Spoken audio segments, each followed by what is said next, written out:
मैंने इन गुनाहगार आंखों से देखा, ये सरपरस्त लोग खूब समझे।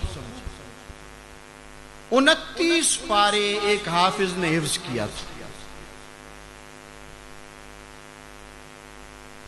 उसके वालिद से एक गलती हुई, उलमा के खिलाफ उसने बात की। आज उसका बेटा 30वां पारा हिफ्ज नहीं किया है, यह मेरा तजर्बा है। वो ट्रक चलाता है, सिर्फ उलमा के खिलाफ उसने बात की। मैंने इन गुनाहगार आंखों से ऐसा आदमी देखा जिसने मौलाना को गुस्से की निगाह से देखा। मैं गवाह हूं, इस मस्जिद में उसके 2 बेटे मदरसे से महरूम हो गए। अल्लाह ने इनको चुना है, ये अपने मर्जी से नहीं आए।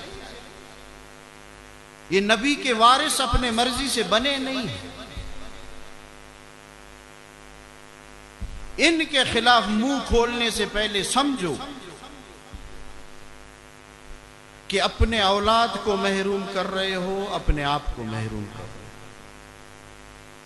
बलोचिस्तान के अमीर से मैंने खुद अपने कानों से सुना, हजरत डॉक्टर साहब दामत बरकातुहू से, मजमे को कहा जो ये चाहता है मैं बगैर ईमान के इस दुनिया से चला जाऊं, बगैर ईमान के, वो एक काम करे, वो उलमा में ऐब ढूंढे बस।